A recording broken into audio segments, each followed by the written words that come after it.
le temps existe, c'est en même temps, je suis dans mon passé, je suis là, je suis dans mon futur. Je suis celui que je serai. Et ce que je serai est inscrit complètement en toi, dans nous. Le futur est là, dans nous tous, dans le monde, dans chaque objet, chaque être. Le futur et le passé et le présent sont un ensemble.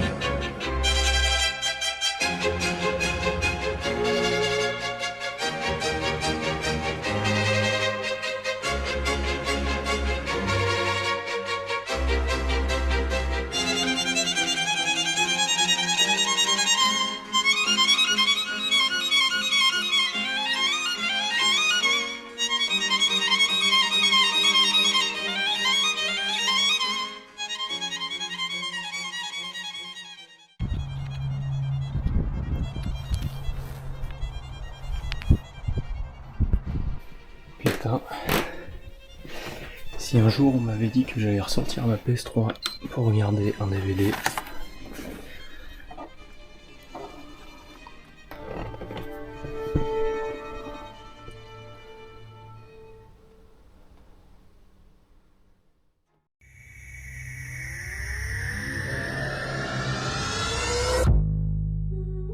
Je suis le laitier, mon lait est délicieux.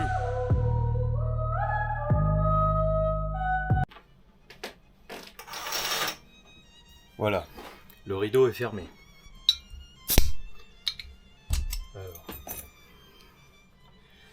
Eh bien, bonjour à tous, c'est Corit pour un nouveau vlog. Ah si, pour ce 5e ou 6e vlog. La semaine a été longue, pas facile.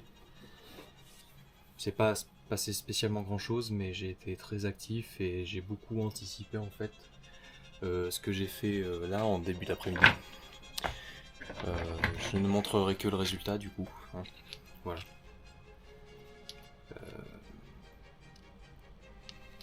Ça va avoir du sens avec le film que j'ai regardé aussi cet après-midi.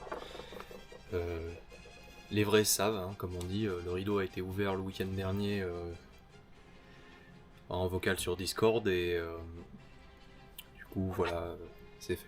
Les cailloux il a été cassé et du coup tu vois je retrouve les aspérités, tu vois que j'avais perdu. Okay. J'ai gardé 3 morceaux, voilà.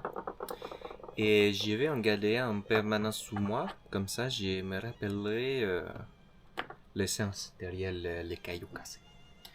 Alors également là je tiens à le préciser, si vous avez l'impression que ma voix est un peu différente, c'est parce que aussi depuis lundi je fais des exercices de respiration, de positionnement du larynx et de, comme on dit en chant, d'ouverture de gorge, pour en fait retrouver ce que je faisais quand je faisais mes cours de chant, c'est-à-dire une ouverture et une respiration plus naturelle. Mais du coup en fait c'est en train de me perturber énormément parce que j'ai perdu l'habitude d'avoir une voix plus grave, plus posée. Là en fait pour le moment je force un peu mais je sens que ça relâche au niveau des cordes vocales. Alors qu'avant j'avais tendance à vraiment partir dans le nez. Là tu vois je bouche le nez et en fait la respiration est pareille. Alors qu'avant j'étais vraiment plus là-dedans. Que là je me force vraiment à garder une voix plutôt par là. En fait je cherche à avoir la résonance dans le haut de la poitrine. Tu vois là si je tape à... Même tu vois je pourrais descendre ici. Donc là je suis en train petit à petit de réapprendre à utiliser mon larynx et mon diaphragme correctement pour vraiment pousser, projeter la voix. Ce que j'avais pas fait depuis en fait la fin du lycée, où j'avais encore la voix qui muait. Et du coup en fait je suis en train de redécouvrir toute ma voix, toute la palette de sons que je peux produire. Sinon à côté de ça, la semaine comme je disais a été longue et fatigante, c'est pour ça que je suis pas en extérieur pour tourner aujourd'hui. J'avais envie d'être au calme dans un endroit que je maîtrise qui est ma chambre, tu vois, vraiment enfermé. Du coup je voulais parler en fait de ce film, voilà. Documentaire, donc Psychomagie, un art pour guérir de Alejandro Jodorowsky. 2019, voilà. Donc il est sorti juste avant le Covid. Et depuis ce temps, en fait, la première fois que j'en ai entendu parler, en fait, c'est que j'ai vu un reportage qui a été tourné dans l'entreprise où je travaillais. Et ça m'avait marqué à l'époque en voyant cette bande-annonce, et je n'ai jamais eu l'occasion, je me suis jamais dit un jour que je le verrais.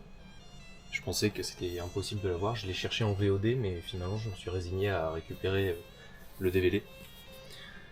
J'en ai profité du coup, je pensais pas faire ça un jour, mais j'ai ressorti ma PS3. Parce que c'est le seul lecteur DVD qui reste encore dans la maison. Voilà, comme quoi ça sert toujours. Et le film m'a fait quelque chose, me fait réfléchir, et du coup j'ai récupéré justement quelques livres en début de semaine, écrits par Jodo et Costa. Donc j'ai récupéré son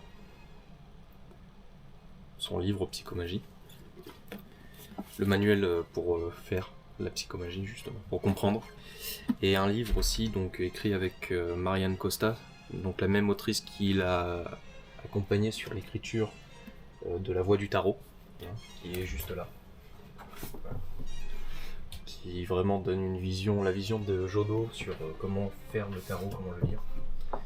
Et en fait, avec ces trois bouquins, en fait, je commence à me poser des questions sur les traumas qu'on a tous vécus. Et en fait, je me rends compte qu'il y a des choses qui sont en moi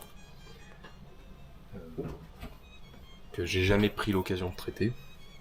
Et je vais en profiter pour essayer de réfléchir sur moi, faire une introspection un peu plus profonde et essayer de voir s'il n'y a pas moyen de mettre en place des choses pour moi. Et du coup, sur recommandation et sur... ça, en fait, ça partait d'une discussion un peu rigolote, parce qu'on avait fait...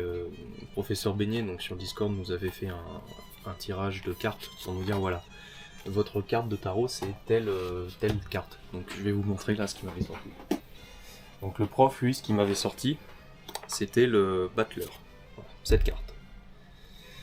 Et alors le Battler, ça m'a tout de suite fait rigoler, parce que ça m'a dit oui, ça fait sens, je vois l'idée. Et à partir de là, ensuite, la discussion a continué. Moi, j'ai tiré des cartes un peu pour rigoler, et ça m'a conforté dans certaines choses, c'était assez marrant, c'était pas sérieux.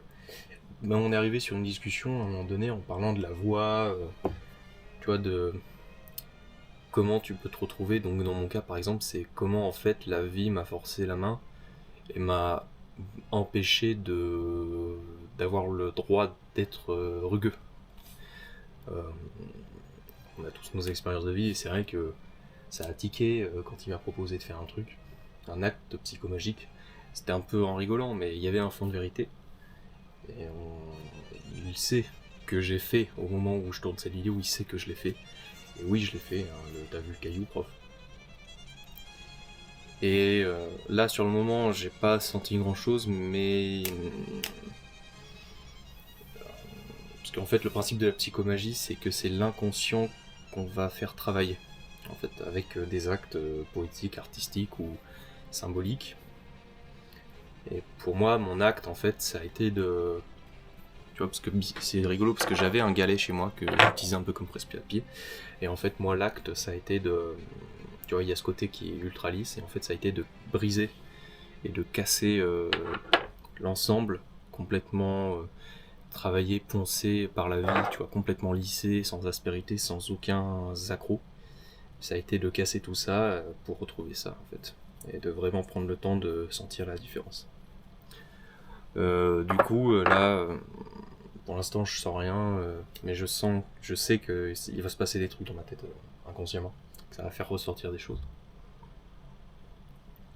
Et du coup, je vais essayer de pousser un peu plus ma réflexion et ma recherche autour de ce concept de psychomagie. Et ça me fait penser que le vlog, l'ensemble en fait, je vais parler un peu du concept de vlog. Ce que je fais moi, c'est un vlog en fait, c'est une forme de thérapie quelque part. Je pense que toutes les personnes sur le Discord des meilleurs qui voient ce vlog seront peut-être d'accord un peu avec moi. On fait tous un peu nos vlogs aussi pour chercher à nous guérir de quelque chose, je pense, même inconsciemment, à travers l'excuse du partage. Pas une excuse, mais à travers le voile, la forme, tu vois, de la vidéo, on essaye de réfléchir sur nos traumas peut-être, et grâce en fait à l'expression verbale En fait, comme j'avais dit dans le vlog 4, je crois, le fait de chier à la gueule du monde, vraiment de jeter notre merde émotionnelle et verbale comme ça, c'est une manière aussi de s'imposer, de dire je suis. Voilà. Pas je suis quelqu'un, juste je suis, être, le verbe, tu vois, le verbe être. Et je pense que même collectivement, en fait, il y aurait quelque chose à déceler autour de l'ensemble de tous les vlogs qui sont en train d'apparaître sur le Discord des meilleurs.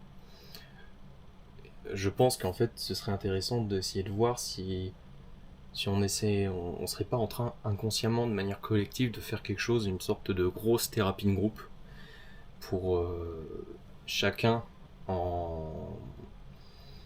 ou directement en question-réponse, ou alors par effet de montage, par effet d'angle de caméra, par effet de son, de design, de musique, s'envoyer des petits messages inconscients ou non verbaux de je t'ai compris, je te comprends, moi aussi, vous voyez. Dans mon montage là par exemple, j'ai ouvert le rideau, comme Michael a ouvert son rideau dans son vlog en début de semaine, et je vous parle assis en fait, comme Mivakio parle assis dans son vlog sur Tchernobyl, vous voyez. C'est des choses que je n'ai pas réfléchi directement en fait, c'est des choses qui sont arrivées au moment du tournage de mon vlog d'aujourd'hui. Et ce que je suis en train de vous dire là à l'oral, en fait, ça vient de popper dans ma tête. Et je pense en fait que la force du vlog, ce que quelqu'un avait fait remonter avec une espèce de comics de Johan Sfar qui se foutait de la gueule des vlogueurs, ce qu'il n'a pas compris en fait, c'est que l'image, la vidéo, est un message, est un langage. Que comme la danse que je pratique est une forme d'expression sans parole, le vlog pour moi en fait est peut-être c'est en fait un petit court-métrage de ma vie que je produis toutes les semaines et qui me permet en fait d'avancer de manière inconsciente sur la voie de la guérison. Et de partager publiquement ça, je pense, c'est pour moi une manière de dire au monde allez vous faire enculer, moi aussi j'ai le droit. Et je pense que c'est une démarche très saine. Autre chose que j'ai fait cette semaine, c'est que j'ai repris la lecture, ça m'a fait du bien. Là je dois terminer ce soir, du coup c'est un classique, hein, mais je le lis à peu près une fois par an. Voilà. Dale Carnegie, Comment se faire des amis. Même si en vrai le bouquin devrait plutôt s'appeler Dale Carnegie, Comment se faire des amis en affaires, parce qu'en fait il ne parle que de business là-dedans en réalité, mais c'est intéressant à appliquer. Et derrière du coup ouais, j'ai La Voix du Tarot que je vais relire un petit peu. Et dans les fictions, là j'ai les Conan qui m'attendent, et puis ensuite j'ai quelques livres, notamment Le Traité des 5 roues, Le Chant des égrégores, Pensée pour moi-même de Marc Aurèle, un peu de tout, des livres sur l'histoire de France. J'aimerais bien me faire aussi le cycle des robots de Asimov, là, que j'ai pas loin. Pourquoi en fait je veux me remettre à la lecture, tu vois, j'essaye de me faire une demi-heure, pas plus, minimum. Un peu comme le 10-10 pour le sport, à un moment donné. Moi j'essaye de faire le 30 minutes de lecture au moins une fois par jour. Comme ça je peux me remettre dedans, et je suis content parce que j'avais un peu l'inquiétude de me dire putain mais je suis un mauvais lecteur, je suis lent. Et en fait pas du tout, parce que tu vois, cette semaine j'ai lu lundi, jeudi et hier soir. Donc quand j'ai commencé, c'est-à-dire 3 fois 30 minutes, quand j'ai repris j'étais à la page 150 du bouquin, ouais c'est ça, page 150, et là j'en suis rendu à la 233, donc finalement en peu de temps ça va assez vite. En fait je l'ai fini le bouquin parce qu'il n'y en a que 250 pages, donc là je me suis quand même tapé presque 100 pages, c'est pas mal. Je sais qu'un adulte, je crois, lecteur même débutant, il lit entre 250 et 300 mots à la minute. Je crois que ça fait à peu près une page. Donc ça va, je suis pas trop lent en fait, je me suis un peu sous-estimé en fait, c'est con, mais ça me redonne un peu confiance dans ma capacité de lire. Et ça me booste en fait sur mon envie de rebouffer des bouquins. Mais je vais pas lire beaucoup là de dev, perso, j'en ai un peu marre. C'est un peu redondant des fois. C'est des bouquins avec beaucoup d'exemples. Par contre là, me refaire un peu de fiction, ouais, ça me ferait du bien, tu vois. Parce que j'avais lu les 2 premiers tomes de Dune. Le premier tome de Dune, il m'a pris 1 an. Parce que j'étais cramé, j'y arrivais pas. Pourtant, ce bouquin, Dune, c'est un livre que je recommanderais à tout le monde, même les gens qui n'aiment pas la science-fiction. Parce que en fait, c'est pas un livre de science-fiction, Dune. C'est un livre en fait sur l'histoire d'un gamin qui en fait fait un. Le premier tome, en fait, c'est le rite de passage à l'âge adulte, en fait. C'est-à-dire un héritier au trône dont le père meurt et qui va passer en fait une série de rituels de passage de différentes cultures en fait pour devenir ce qu'on appelle je crois le Moudjahidine, le Mois d'Abid en fait, qui est une sorte de messie de la planète Dune, de Arrakis, et qui va ensuite lui permettre de reprendre possession de tout et de devenir en fait l'empereur galactique, quoi. Et au-delà de la science-fiction, en fait, c'est tous les passages. Par exemple, je pense qu'il y a des passages cultes comme ça. Tout le passage avec la Bene Gesserit, la mère des mères, là, qui lui fait le coup du gomme Jabbar, en lui foutant la main dans le cube, là. Et par exemple, il y a le combat à mort dans le désert, vers même pas la moitié du bouquin. Il y a une éclipse à un moment donné, bref, il y a plein de trucs. Il y a vraiment toute une symbolique mystique dans ce livre en fait qui me parle, qui est super. Par exemple, le personnage de Alia, dont je ne préciserai pas plus que le nom, qui est en fait, je ne saurais pas comment le dire, mais sans spoiler, mais c'est assez intéressant comme personnage. Et le personnage de Paul, qui est vraiment le gamin en fait qui a été formé pour régner, mais qui, lorsque ça doit arriver, n'est finalement qu'un enfant en fait, quelque part. Enfin, un jeune adulte qui n'est pas encore prêt.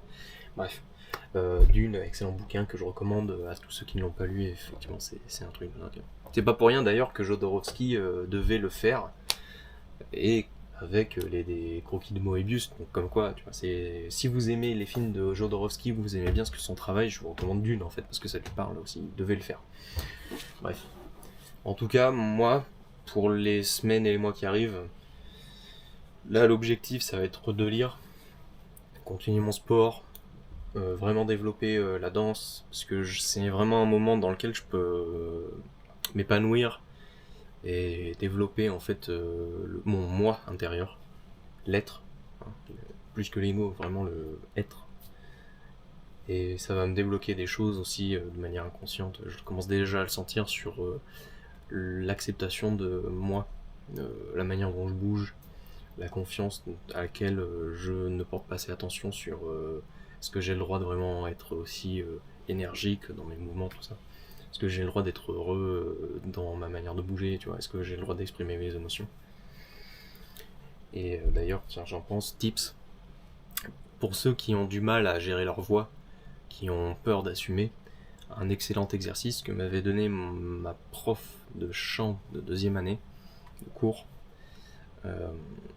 Vous prenez une serviette que vous mettez dans votre bouche. C'est pour couvrir en fait si vous avez peur de faire trop de bruit. Et en fait, clin d'œil à Loïc pour son vlog sur le hurlement, vous hurlez dans la serviette autant de fois que nécessaire et vous vous videz. Videz-vous. Alors, le but de l'exercice en théorie, c'est de trouver une manière de hurler sans vous faire mal. Au début, malheureusement, vous risquez de vous faire mal. Mais c'est pas grave, parce que le résultat sera même, c'est juste qu'il y a un risque de blessure. Et au pire, vous serez un peu enroué pendant 1 ou 2 jours. Mais le but de l'exercice, c'est de vraiment hurler pour lâcher les tensions. C'est un exercice de relâchement qui est très efficace. Moi, je le fais tous les jours maintenant, là, depuis le début de la semaine. Et ça s'entend peut-être, je m'en rends pas compte, mais ça doit s'entendre un peu que j'ai pas nécessairement la voix qui est plus basse, mais j'ai récupéré en résonance et en harmonique. Peut-être même j'ai récupéré une fondamentale qui est peut-être un chouïa plus bas, tu vois, genre d'un ton ou d'un demi-ton.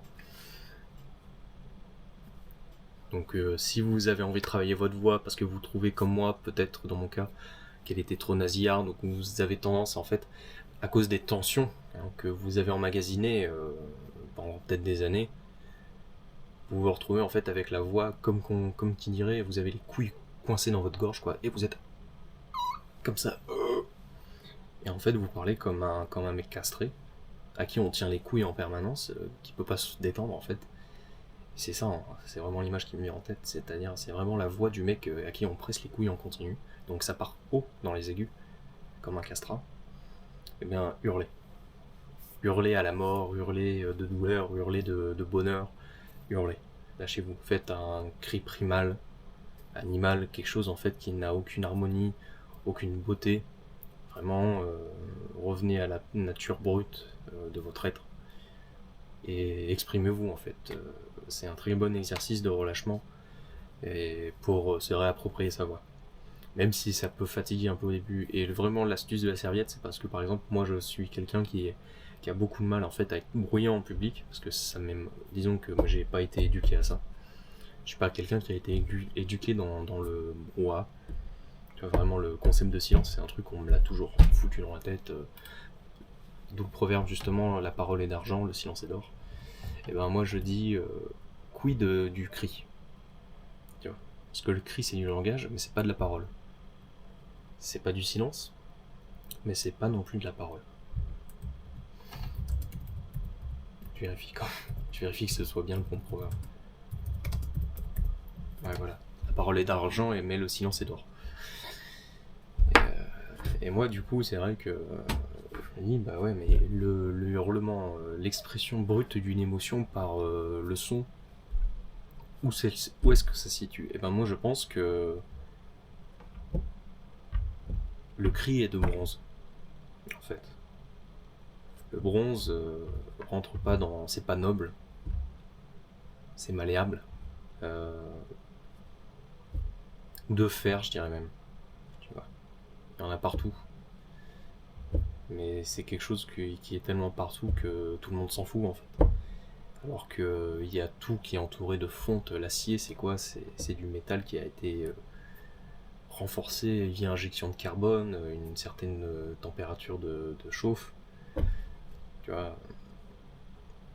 Alors que la fonte, le fer, c'est brut. Ça rouille. Tu vois, ça peut s'abîmer. Ben moi, je vous dis, la parole est d'argent, le silence est d'or, et le cri est de bronze ou d'argent, mais le cri doit être. Il a le droit d'exister. Et il fait du bien. Voilà. J'ai pas grand chose de plus à ajouter sur ce vlog. Il est un peu différent des autres, parce qu'il est plus posé, il est un peu plus introspectif aussi, je vais pas vous mentir. Le film, en fait, c'est pas qu'il m'a retourné la tête, mais il me demande à un temps de réflexion un peu plus posé là en off. Parce qu'il y a des choses qui remontent et il y a des idées qui commencent à arriver dans ma tête là, qui pop, et ça me fait du bien. C'est cool. En tout cas, je vous dis à la semaine prochaine les meilleurs, et bouclez bien.